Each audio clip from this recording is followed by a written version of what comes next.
Também não te faz confusão quando dizem assim, a opinião por exemplo, dos críticos portugueses sobre este filme, isto genericamente, a opinião dos críticos sobre este filme é tão negativa e a crítica lá fora fala tão bem sobre isso. Isso é um disparate, porque é como eu estava a dizer há bocado, há opiniões para tudo. Sim. Tudo. Para tudo. Assim, eu também leio isso muito. Este filme lá fora foi aclamado e chega cá e não sei o quê, e tratam-no mal, assim, coitadinho, como se fosse se trata mal um cãozinho ou uma coisa assim. Isso não é verdade. Os filmes podem, quer dizer, os filmes podem ter ser muito aclamados lá fora, mas nunca são unânimes, e nem cá se faz se passa para o outro lado do espelho de repente, e portanto, isso são impressões genéricas que não correspondem à realidade, que são um bocadinho... Não achas que... Nem há como debater isso, quer dizer... Faz confusão com o IMDb seja de uma plataforma de streaming? Fazer confusão não faz, porque já estou habituado. Porque sei que é assim. Mas, quer dizer, a questão não é se me faz confusão a mim ou não. A questão é se as pessoas percebem... Mas já não te faz confusão o facto de existir uma plataforma por trás que pode gerir os dados todos das pessoas todas que estão ali a pesquisar e fazer pegar nisso e criar uma bolha e fazer dinheiro com essa bolha? Sim, é o que eu estava a dizer. As pessoas é que deviam saber. A mim não faz confusão que isso seja assim. Sim, mas as pessoas precisam ter noção. Pelo facto de negócio. É aí que eu quero chegar. As pessoas precisam ter noção. Quando vou consultar a IMDb, estão a consultar uma entidade que tem um interesse. Claro. Tem um interesse em que as pessoas vão ver aquele filme. E que não é só um género de uma biblioteca. Sim. Que é completamente diferente, em teoria, do caso de um texto de um crítico de cinema, que não tem nada a ganhar ou nem a perder, pessoalmente e materialmente, se as pessoas vão ou não vão ver aquele filme. Sim, é isento. Sim, é independente, no sentido de que não tem nada a ganhar, nem a ganhar nem a perder. Quer dizer, eu posso escrever bem de um filme, se as pessoas vão ver muito bem, se não vão ver muito mal, mas para mim, eu fico na mesma, a minha vida fica exatamente na mesma, não é? Mas estava eu a dizer, a grande mudança de facto é essa, é a época do consenso de massa, porque desapareceram as vozes, já não quer saber, ninguém quer saber o que é que disse o crítico tal, quer saber qual é o resultado, qual é o somatório das opiniões, e fica-se naquela coisa dos 7,6 na IMDb, como se isso quisesse dizer alguma coisa, porque para ter 7,6 provavelmente alguém deu 10, outros deram 2, etc. E a mim interessa muito mais, não é... Posso ter alguma curiosidade, porque isso diz-me alguma coisa sobretudo sobre o mundo e sobre o estado dos espectadores, como é que estão os espectadores de cinema. Posso ter curiosidade em saber quais são as pontuações médias da IMDb dos filmes, mas isso a mim não me diz mais para além disso, dessa curiosidade quase antropológica, não é? Eu falei disso do IMDb e com a Amazon usar esses dados, por exemplo, agora com a inteligência artificial, o facto de, por exemplo, da Netflix ter uma plataforma que é fechada, e eles conseguem gerir os dados todos, mais uma vez, do género quantas pessoas é que viram este filme, onde é que pararam, ou seja, conseguem até conseguir medir o ritmo, se faz sentido o ritmo de um filme ou da série ser assim, e até se aperceberem de uma série com este ritmo tem mais ou menos interesse. Eu percebo aquelas coisas aquele género de como é que é, a fórmula, se gostou disto, talvez te interesse por... Sim, recomendação. E não achas que isso, mais uma vez, vai criar... Que as pessoas criam uma bolha, Sim. A Netflix criou uma bolha, acho. E faz com que tu adores a Netflix pelo facto da bolha que eles criam, Mas é muito conforto, e que isso não te... Não faça com que tu procures coisas diferentes ou mais. Sim. Porque nem sabes que elas existem. É tão fácil de chegar ali e carregar num play. Nem sabes que elas existem porque estás a ser... Pensas que estás a programar o que estás a ver, mas tu é que estás a ser programado, nesse caso. Porque estás a seguir... Não achas que isso devia ser regulado? Sinceramente, não sei, nunca pensei nisso, não faço ideia como é que isso podia ser feito. Mas de facto, eu acho que tens toda a razão quando dizes isso, porque... Há uma coisa que desapareceu, que é as pessoas que veem filmes ou séries, ou seja o que for, ou música, como Spotify também é assim, por exemplo, não é? Tu ouves, e ele, a partir daquilo que tu já ouviste, vai-te sugerindo mais coisas. Raramente te expõe a qualquer coisa completamente diferente daquilo que tu já ouviste, não é? E é esse o problema de uma lógica de programação baseada nesse sistema, é que a exposição das pessoas ao desconhecido e ao inesperado e ao radicalmente diferente é cada vez mais inexistente. E isso, eu acho sinceramente que isso é uma diminuição enquanto espectador de cinema. Eu lembro, já dei este exemplo várias vezes, quando eu era miúdo, tinha não sei que idade, nos anos 80, só havia 2 canais de televisão. Passavam filmes vários dias da semana e passavam, tanto podia passar um filme clássico americano, como um filme relativamente recente, como podia passar um filme de autor, tipo um filme do Straub, e passava a horas normais, portanto 9 e meia da noite. E eu lembro perfeitamente tinha 15 ou 16 anos, na RTP2, a essas horas, 9 e meia, portanto estava a começar o Moisés e Arão do Straub e da UI. Eu lembro, isso foi marcante porque eu não fazia ideia do que era aquilo, porque, quer dizer, mas isso hoje em dia não acontece, não é? RTP2 é talvez o único canal de sinal aberto que passa cinema. Sim. Então a questão é essas pessoas de facto vão lá dar por acaso. Eu estou a falar dos encontros fortuitos do espectador, que era muito mais possível. Quando só havia 2 canais, era muito mais possível, porque toda a gente estava a ver basicamente a mesma coisa, as opções eram menos, eram mais curtas, por exemplo, e portanto esses encontros era muito mais fácil de darem-se.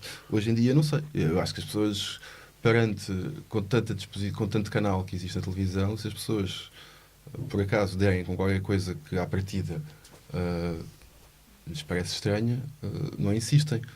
Não ficam a ver, se calhar mudam de canal.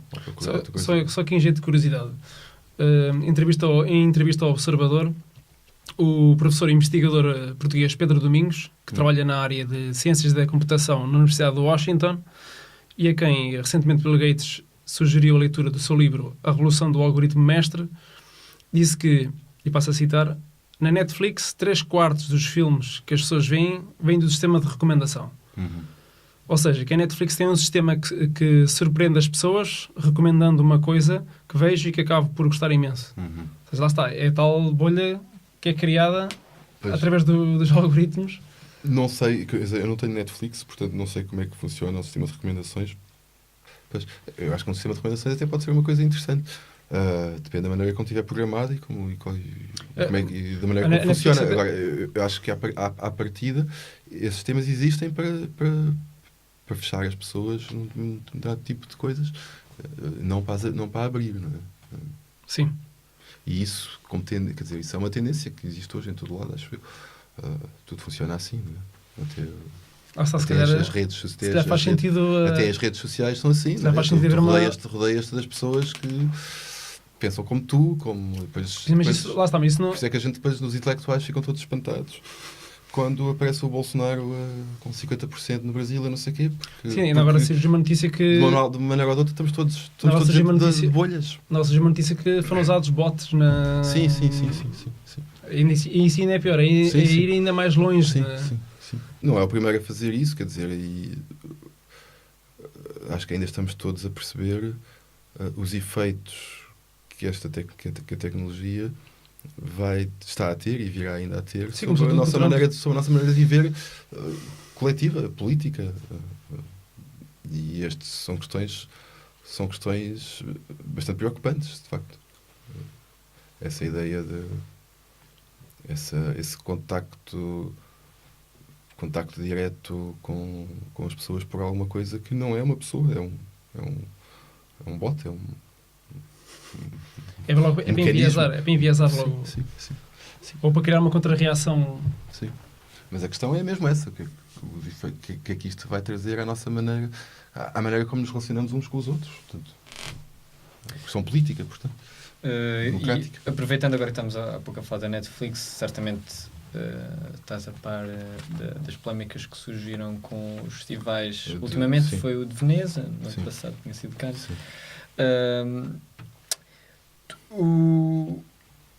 A Veneza até fica. O vencedor agora foi o Roma. Sim, o Alfonso Cuarón. Um filme da Netflix. Alfonso Cuarón. E o Frémaux de Cannes já disse que afinal Já está outra vez aberto aos filmes da Netflix. Acho que vi isso ontem. Mas sem estrear em salas depois lá? Não sei, vi ontem, não li o artigo, mas era... O problema era esse. Como ele tinha feito aquela coisa contra os filmes da Netflix. Que até estreou depois do Orson Welles, teve que estrear. E que agora mudou de opinião e... Reconheceu a Netflix como... Estava impressionado porque os outros festivais lucraram com isso. Reconheceu a Netflix como um parceiro de produção válido. Eu não tenho uma opinião formada sobre isso, quer dizer, a mim interessa-me... Não interessa se passa necessariamente numa sala de cinema ou se as pessoas vêm em casa. Já não é, mesmo que o filme seja feito a pensar na sala de cinema, nada garante que tu vais ver numa sala de cinema. Sim. Nem que seja a sala de cinema o sítio principal do encontro das pessoas com o filme. Portanto, isso já mudou tudo. Portanto, ser a Netflix a produzir filmes que vão passar, sobretudo, no canal... Mas a questão é se não passa pela sala. Por exemplo, o do Scorsese, o mais recente, que vai estrear, acho que em 2019, não se sabe se vai... Isso é que telefilmes sempre houve, não é? Feitos para sim, mas um telefilme não é a mesma coisa que um filme que estreia no cinema. Não, filme. Mas aí tenho dificuldade em generalizar. Porque neste caso o telefilme não existe porque aquilo é cinema, só que é cinema de televisão. Cinema de televisão, sim. E provavelmente isso... Provavelmente não, de certeza que isso influencia muitas das decisões artísticas na feitura do filme. Como é evidente. Foi aconteceu com o Scorsese, não tinha financiamento. Estás a pensar é uma coisa que estás a pensar um ecrã grande e pensar um ecrã pequeno, isso obviamente muda. Sim, a experiência muda até do ponto de vista de quem está a fazer. Não estou a pensar só no espectador, estou a pensar no realizador, como é óbvio. Portanto, os filmes também são condicionados pela sua... São obviamente condicionados pelo seu modo de produção e, neste caso, também pelo seu modo de exibição. Não é? Não podemos dissociar as coisas. Agora, eu tenho de analisar porque os filmes podem ser interessantes. Não é um filme feito para o cinema não é necessariamente uma obra-prima. Há muitos maus filmes feitos para cinema, portanto, também não vejo problemas nenhums em que a Netflix produza bons filmes. Portanto, a ti tanto faz ser streaming ou ser... embora se calhar defendas mais o cinema em sala Eu defendo mais o cinema em sala, como é óbvio. Mas não negas o streaming? Não faz muito sentido. É como estar a negar a chuva só porque não gosto da chuva. Quer dizer, existe, portanto... Tirar o melhor partido disso. Não... Mas não estou a negar do ponto de vista de... recusar, no sentido de recusar. Como espectador. Sim, como recusar. Não recusaria isso à partida, não. Mas, quer dizer, apesar de tudo, acho que a questão é muito semelhante à que se põe com as séries, por exemplo, ou que sempre se pôs com as séries. A gente sempre viu séries de televisão. Sim, mas atualmente, a nível de séries, está muito mais vincado o impacto que tem do que antigamente. Sim. Rouba, entre aspas, porque rouba tempo às pessoas, rouba muitas pessoas do cinema. Sim, e depois criou-se aquela ideia que em parte eu contesto, em parte acho que está certo, que o cinema mais interessante, o cinema adulto passou para a televisão, para as séries de televisão. Por causa dos argumentistas que migraram. Porque o cinema ficou para os miúdos. Eu acho que na grande indústria, se estamos a falar ao nível da grande indústria americana, sobretudo, isso é evidentemente verdade. Os grandes filmes, os grandes orçamentos, as grandes produções de cinema americano hoje em dia são feitas a pensar num público adolescente, como é óbvio. Adolescente ou se calhar familiar, que abrange se calhar pais... acho que é sobretudo adolescente, sinceramente. Acho que, quer dizer, não tenho dados demográficos para apoiar o que estou aqui a dizer, mas a sensação que eu tenho é que são filmes feitos a pensar num público adolescente, sobretudo que são os adolescentes que neste momento alimentam a grande máquina de Hollywood. E nesse sentido os adultos saíram das salas ou foram expulsos das salas e ficaram em casa a ver as séries que são de facto, e concordo plenamente, muito mais, de modo geral, muito mais adultas do que os filmes, mas só neste plano, porque há muito mais cinema para além da grande indústria, e as séries têm uma estrutura completamente diferente dos filmes de cinema, não é? Funcionam de maneira diferente, portanto não se substituem nesse sentido. Sim. Uma pergunta assim, se calhar mais pessoal. És mais cinema de antigamente ou mais cinema de recente? Como é que eu ia dizer? Quando é que começa a ser cinema de antigamente e quando é que começa a ser cinema Sim. recente? Antigamente, por exemplo, quando começaste a fazer a crítica. Sim, nos anos 90. Sim. Acho que o cinema já foi mais interessante do que é hoje, do modo geral, tanto quanto é possível analisar. E do ponto de vista de grandes orçamentos e de cinema de autor? Estou a falar, sim, estou a falar do cinema industrial. Aí, indubitavelmente, o cinema já foi o cinema industrial, o cinema feito. Mas de autor, achas que já foi mais interessante antigamente do que agora? O cinema de autor já houve, sobretudo. Eu acho que se calhar nunca houve tantos autores como há agora, não é? Imensos filmes de autor. Sim, talvez pelo facilitismo de fazer cinema. Sim, e há muitos esquemas, quer dizer, há todo um circuito montado para isso, os festivais, aqueles programas de produção, de apoio à produção, etc. Muito virado para a ideia dos autores, é sobretudo na Europa. Mesmo na América, os filmes hoje em dia são... a lógica industrial está praticamente resumida aos blockbusters, porque quero falaste do Aronofsky. O Aronofsky é obviamente um cineasta que tem um valor autor, não é? Um valor autoral mesmo dentro da indústria americana, e isso é um bocadinho, acaba por ser quase um paradoxo, mas a ideia do autor acabou por ser absorvida pela indústria, porque o Aronofsky, o Refn, o Malik também, assim, o nome deles, portanto o seu lugar enquanto autor, acaba por ser o principal atributo e o principal chamariz dos filmes que fazem, não é? Isso é curioso. Mas claro, dizer cinema de autor, fora disso, cinema de autor, é difícil generalizar, porque portanto, fazem-se muitos filmes ainda, muitos filmes. E obviamente há autores muito interessantes.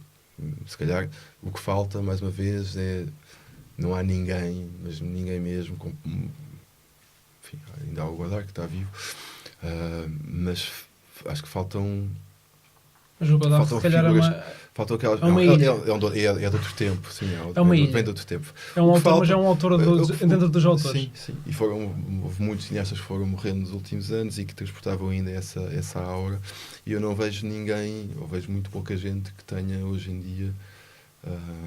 Pode dizer simplesmente, não há um Ford, não há um Ox, não há nem um Truffaut sequer. Enfim, acho que faltam essas figuras. Provavelmente nunca mais vai haver, porque tem a ver com o tempo e com a maneira do cinema existir e das pessoas se relacionarem com o cinema. Mas acho que falta isso. Não vejo... Há muitos bons cineastas, mas se calhar não há essas figuras estáticas. Não há um Bergman, quer dizer, não há nenhum cineasta que tu digas que ele tem hoje o estatuto ou ocupa o lugar que o Bergman ocupou. Também é complicado. Pois, é isso. Não, estou a dizer, não existe. Chegar ao nível... Pois, é isso. Já só chegar ao nível... Sim, mas isso também tem a ver com o nosso... Também pode ter a ver com a nossa perspectiva das coisas. É como dizer que... Sim. Estar a falar de literatura e dizer que não há nenhum Shakespeare hoje em dia. Pois não. Mas pronto, mas também tem a ver com a maneira como... E o mito também, como as coisas se monumentalizam no nosso espírito. Mas não deixa de ser verdade. Acho que não vejo no cinema contemporâneo nenhuma figura. Isto não tem a ver com a qualidade, porque como disse há bocado, há muitos bons cineastas, mas independentemente da qualidade, se alce... Com a consistência, se calhar. Sobretudo, como é que eu dizer? É sobretudo o papel de referência, de autoridade no sentido... Sim, nada opressivo. Se calhar servir como guia para outros, se calhar. Farol. De farol. Não há muitos cineastas faróis. Quer dizer, tens um bocadinho... Tens o Godard, que vem de outro tempo, de facto. Não sei cá... O Oliveira já morreu.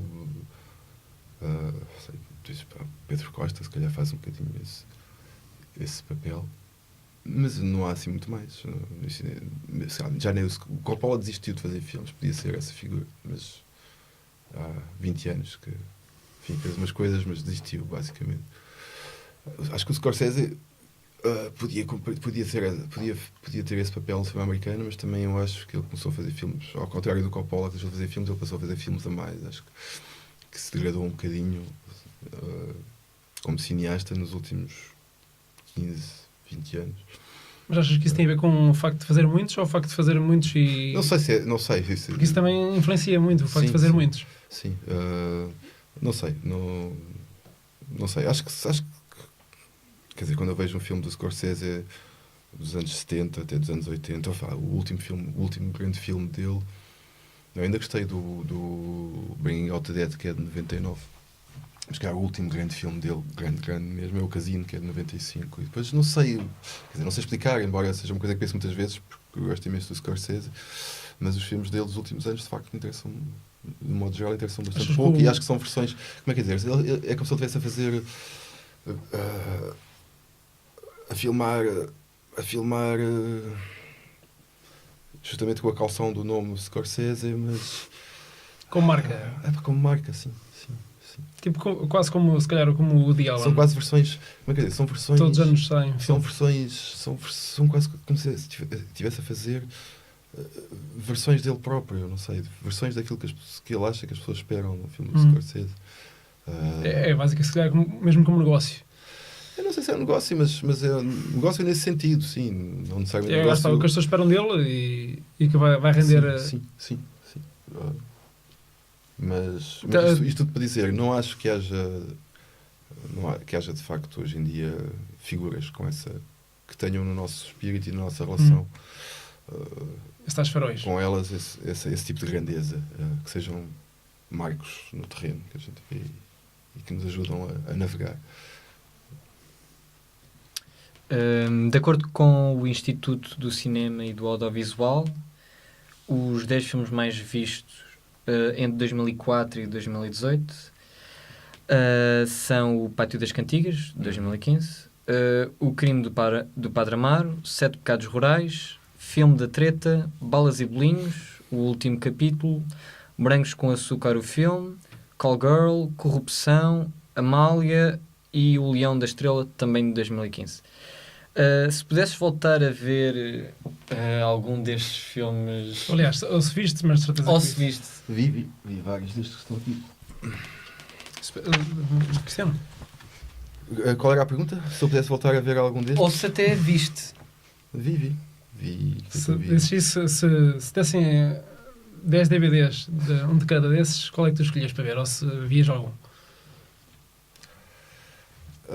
Ou se tivesse exibição em sala? Quer dizer, não ia correr, não ia ver com... Quer dizer, não há aqui nenhum que eu fosse ver com vontade de rever. Mas se tivesse o desafio fosse ir rever se calhar o Call Girl, apesar de tudo, não acho...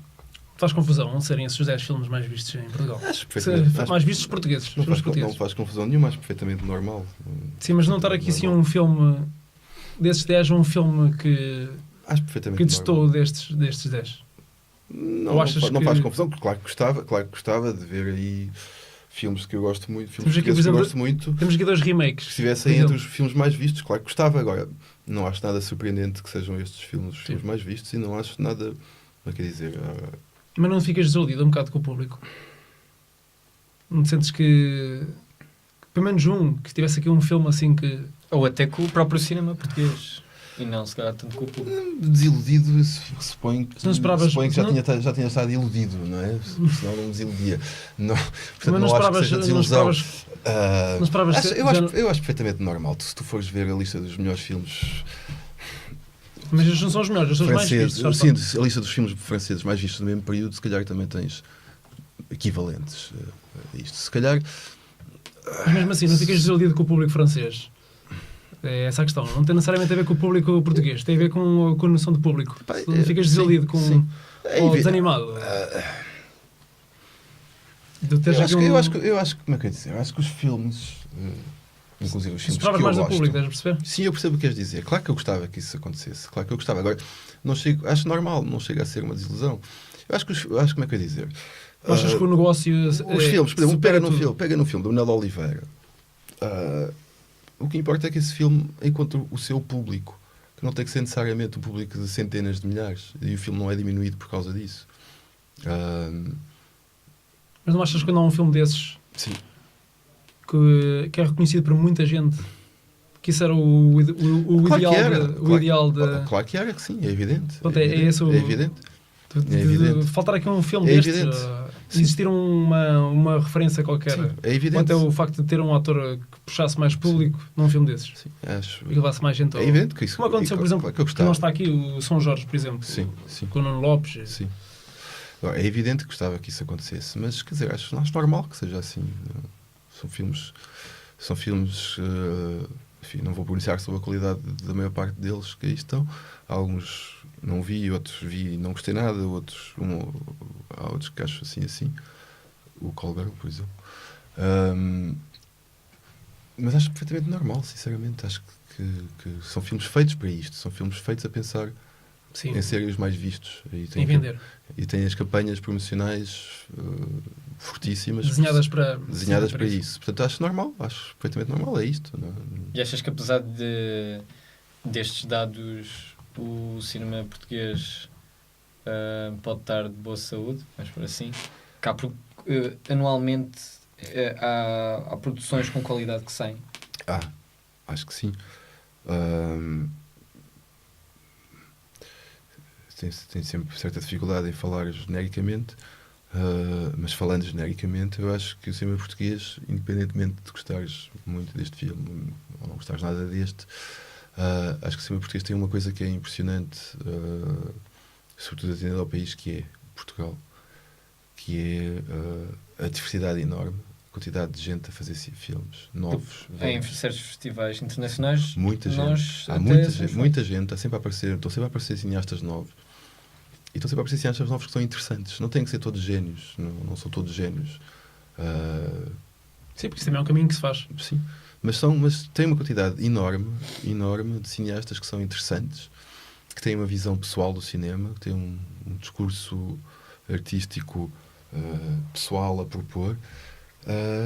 Isso, independentemente da saúde económica, que é outra questão, e da saúde do relacionamento dos portugueses com o cinema português, que também é outra questão. Em termos do cinema que se faz, enfim, dos filmes que se fazem, eu volto a dizer, gostando mais de uns, menos de outros, etc.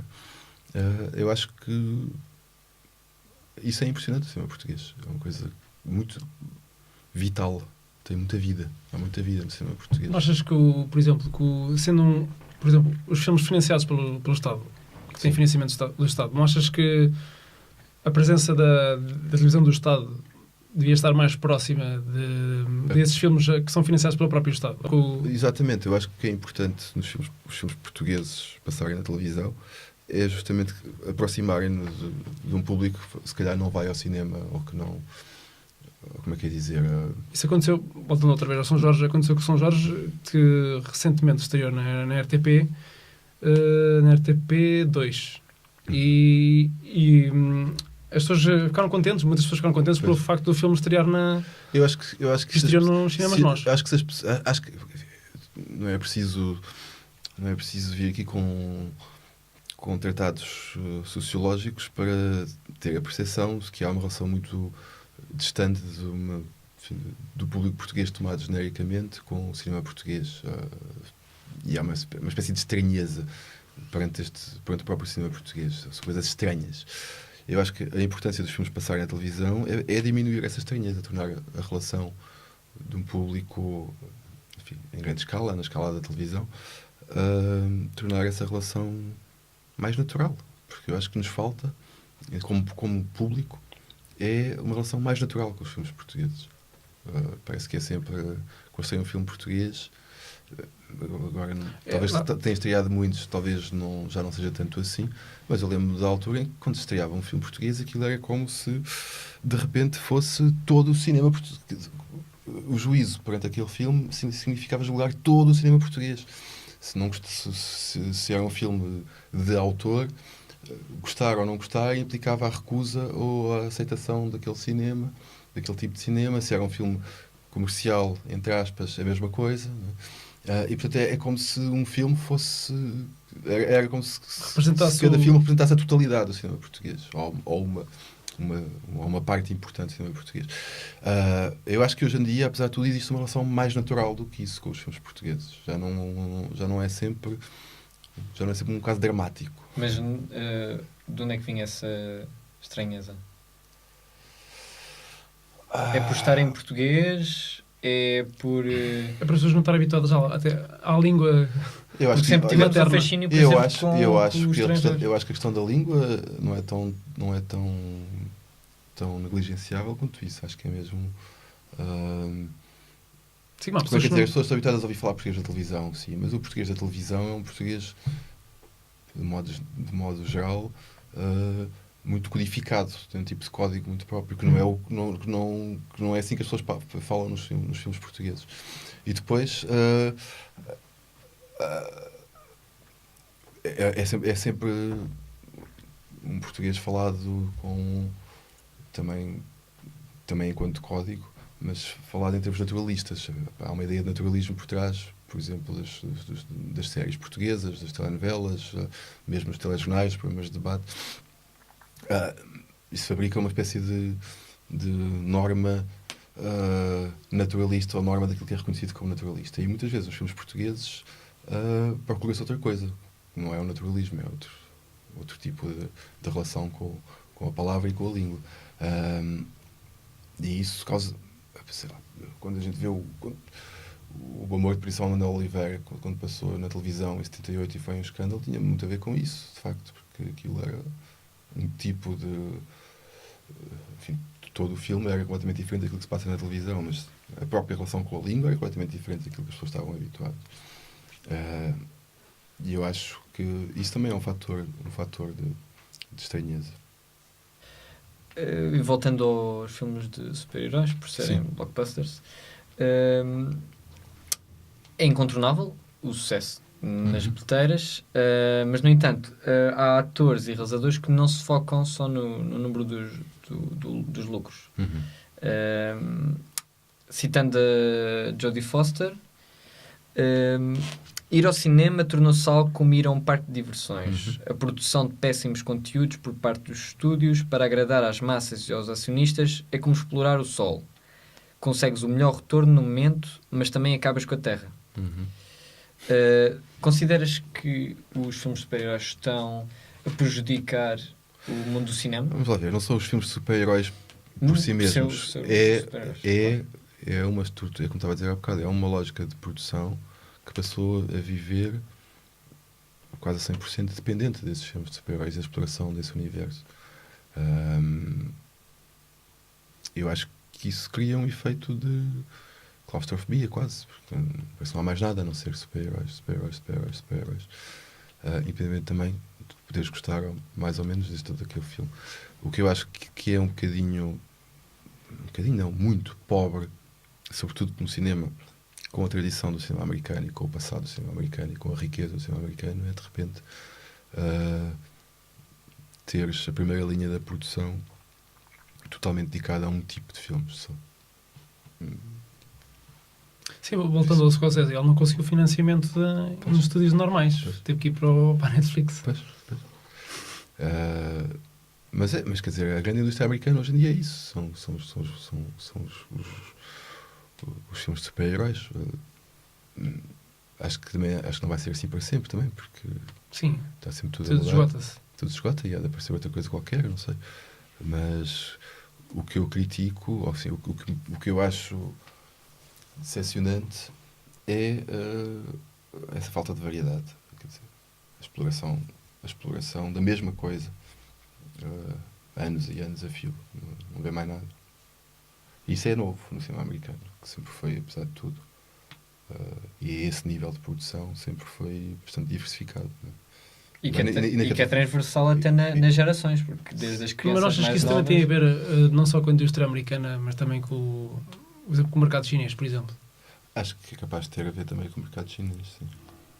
Acho que tem a ver com o mercado chinês, enfim. É um mercado muito maior, muito maior até que o... Sim, e a tendência, exatamente, e a tendência também é para eles se aproximarem, porque vê-se cada vez mais filmes americanos, mesmo nessa escala de produção, que têm capitais chineses também. Portanto,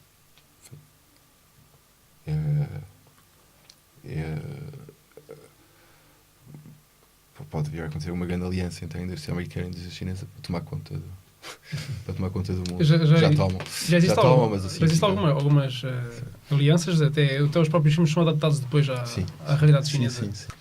Mas não achas que a própria forma como... Já tínhamos falado um bocadinho disto, mas a forma como os trailers são publicitados, porque são muitos meses antes, vários trailers, etc., não criam um certo sentimento quase de stress que vai sendo acumulando e que agarra as pessoas, porque as pessoas parece que já não vão ver outros filmes porque estão ali agarradas àquele trailer, que ainda por cima são cada vez maiores, são quase curtas. E são cada vez mais limitados, porque basicamente o trailer conta-te a história do filme menos o fim, que é para tu teres que ir para te levar sempre para ver o fim da história. Basicamente a maior parte dos trailers hoje em dia são assim, é essa a lógica deles. Ficas a saber quase tudo o que vai acontecer no filme, mas para antes de dizer como é que aquilo vai acabar, que é para te levar para ver o filme, ficas curioso, e o filme basicamente serve para ir ver como é que acaba o trailer. Estou a caricaturar, mas em alguns casos não é tão caricatura assim, porque acho que é mesmo essa a lógica. Quanto a esse stress, não sei. Não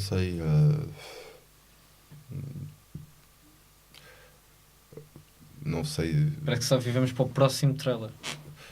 Trabalhamos, fazemos a nossa vida, mas depois esperamos para o próximo trailer e não vemos mais nada no cinema. Sim. Mas não sei, não tenho uma opinião sobre isso. Acho mesmo que o problema dos trailers é funcionarem mesmo como um pequeno resumo do filme a que falta ao fim. E são muito pobres. E se fores a ver, não foi sempre assim, né? Havia trailers criativos. Trailers criativos no sentido em que não...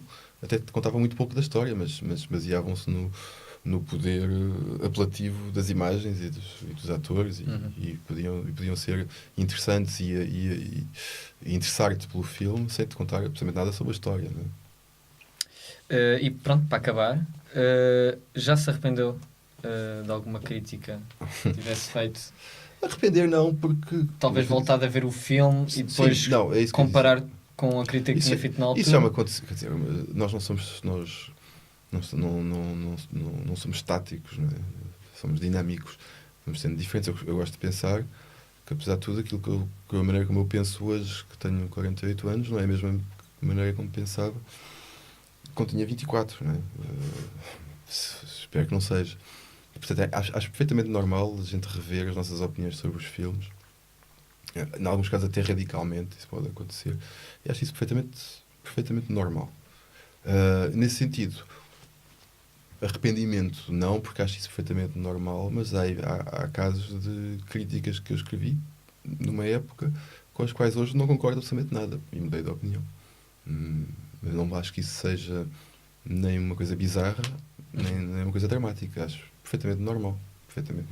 Acontece com toda a gente. E assim acabamos. Mais uma vez, obrigado por teres aceitado. Nada, eu é que agradeço o convite. Tá bom?